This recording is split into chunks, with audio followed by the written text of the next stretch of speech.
আমি আমার হাজবেন্ডকে ভালোবেসে পরিবারের বিরুদ্ধে গিয়ে বিয়ে করেছিলাম। পরিবারের বিরুদ্ধে গিয়ে বিয়ে করার কারণ হলো আমার আব্বু আম্মু আমার হাজবেন্ডকে একদমই পছন্দ করতেন না। তারা আমাকে সবসময় বলতেন এই ছেলেটা ভালো না, তুই এই ছেলের সাথে সংসার করতে পারবি না। কিন্তু আমি আব্বু আম্মুর কথা না শুনে পরিবারের বিরুদ্ধে গিয়ে পালিয়ে আমার ভালোবাসার মানুষকে বিয়ে করে ফেলি। আপনারা যারা অবিবাহিত মেয়েরা আছেন তারা হয়তো অনেকেই ভাবেন বিয়ের আগে এবং বিয়ের পরের সিচুয়েশন বোধহয় সেম।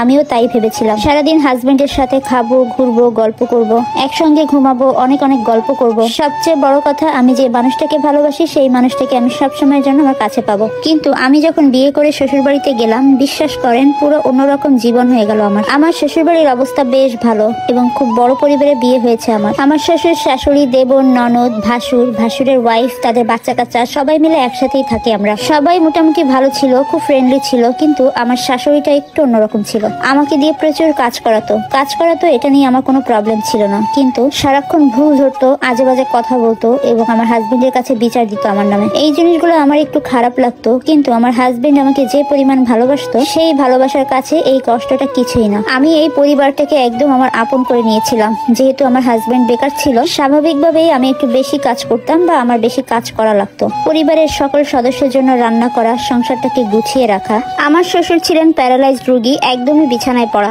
শ্বশুর তো বাবার মতোই, আমি বাবার মতোই তাকে টেক কেয়ার করতাম, নিয়ম করে ওষুধ খাওয়াতাম। সবকিছু বেশ ভালোই চলছিল। কিন্তু কিছুদিনের মধ্যেই আমি প্রেগনেন্ট হই। আমার প্রেগনেন্সির খবর শুনে আমার শ্বশুর বাড়ির সবাই অনেক খুশি হয়েছিল। আর আমার খুশির তো কোনো শেষ ছিল না। পরিবারে নতুন একটা সদস্য আসতেছে আর আমি তো মেয়ে, মা হব, এই খুশির যেন কোনো শেষ ছিল না। আমার হাজবেন্ড শুরুতে খুশি হলো, শেষ পর্যন্ত তিনি খুশি হতে পারেননি। আমার বাচ্চা পেটে আসার সাথে সাথে তার জব হয়ে যায়। সে অফিসের বিভিন্ন কাজে ব্যস্ত হয়ে পড়ে। মাঝে মাঝে সে এতটাই ব্যস্ত হয়ে পড়ে সে আমার কথাও ভুলে যায়। বিয়ের পরে হাজবেন্ডের সাথে গল্প করতে, মাঝে মাঝে সময় কাটাতে আমার খুব ভালো লাগতো। কিন্তু জানেন, বাচ্চা পেটে আসার সাথে সাথে আমার এই ভালো লাগা, ভালোবাসাগুলো যেন আরো বেড়ে যায়। সবসময় মানুষটাকে কাছে পেতে ইচ্ছা করে, অনেক অনেক গল্প করতে ইচ্ছা করে। কেন জানি মনে হতো মানুষটাকে সবসময় কাছে থেকে একটু দেখি। কিন্তু যতই দিন যেতে লাগলো, আমার হাজবেন্ড এই বিষয়গুলো নিয়ে একটু বিরক্ত হতে লাগলো। এই বিষয়গুলো আমাকে এত পরিমাণ কষ্ট দিত, যখনই কোনো কিছু বলতে যাই বা শুনতে চাই, সবসময় বলতো অফিসের কাজ করে এসে এখন অনেক টায়ার্ড, সে অনেক স্ট্রেসের ভিতর দিয়ে যাচ্ছে, সে পরে গল্প করবে, পরে কথা বলবে। আমি এই অবস্থায় টুকটুক করে পরিবারের সমস্ত কাজ করতাম। প্রেগনেন্ট অবস্থায় মেয়েদের ঘন ঘন মুড সুইং হয় এবং শরীরের অনেক পরিবর্তন আসতে থাকে। সেটা আমার হাজবেন্ড কোনোভাবেই মানতে পারেনি। আমি মোটা হয়ে যাচ্ছি, আমার বডি স্ট্রাকচার নষ্ট হয়ে যাচ্ছে, আমার শরীরের বিভিন্ন জায়গায় দাগ হয়েছে। এই দাগ নাকি আস্তে আস্তে আরো বাড়বে। ভাবতে পারেন একটা মানুষ কতটা অমানুষ হলে প্রেগনেন্ট অবস্থায় একটা মেয়েকে এই ধরনের কথা বলতে পারে।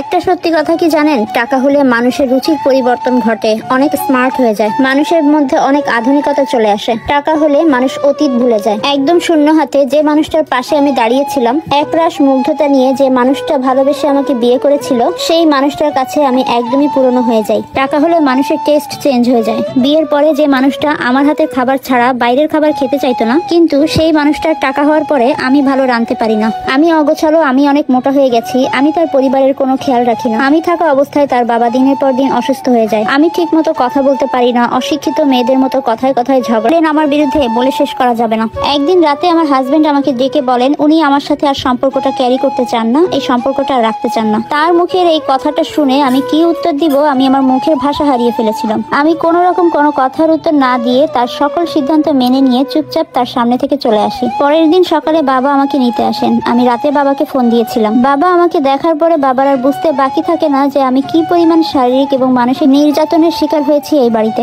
সবসময় শক্ত থাকলেও বাবাকে দেখার পর কান্না আর থামাতে পারিনি আমি। একদম বাবাকে জড়িয়ে ধরে হাউমাউ করে কান্না করে দেই আমি। যেহেতু আমি প্রেগনেন্ট ছিলাম, প্রেগনেন্ট অবস্থায় ডিভোর্স হয় না। আমার বাবা আমার হাজবেন্ডকে বলেন আমার বাড়ির জিনিস আমি নিয়ে যাচ্ছি, তবে একটা কথা মনে রেখো, যে আল্লাহ দিতে পারেন সে আল্লাহ আবার কেড়েও নিতে পারেন। প্রেগনেন্ট মহিলারা সব ভুলে যায়, কিন্তু তার এই প্রেগনেন্সি টাইমে যারা তার সাথে খারাপ ব্যবহার করে বা তাকে কষ্ট দেয়, সেই মানুষগুলোকে তারা কখনোই ভুলতে পারে না। আমার ফুটফুটে একটা মেয়ে সন্তান আছে যার বয়স 3 বছর। আমার বাবা পরে আবার আমাকে বিয়ে দিয়ে দিয়েছেন একটা ডক্টরের সাথে। আলহামদুলিল্লাহ, সেখানে আমি অনেক খুশি। কিন্তু মজার ব্যাপার কি জানেন, আমার এক্স হাজবেন্ড এখনো বেকার। শুনেছি আজকাল নাকি বাইরের খাবারের টাকাও থাকে। নিঃস্বার্থভাবে যে মানুষগুলো মানুষকে ভালোবাসে, বিশ্বাস করেন মনের অজান্তে সেই মানুষগুলোই দিন শেষে সুখী হয়ে যায়। গল্পটি কেমন লেগেছে অবশ্যই কমেন্ট করে জানাবেন। সবাই ভালো থাকবেন। আল্লাহ হাফিজ।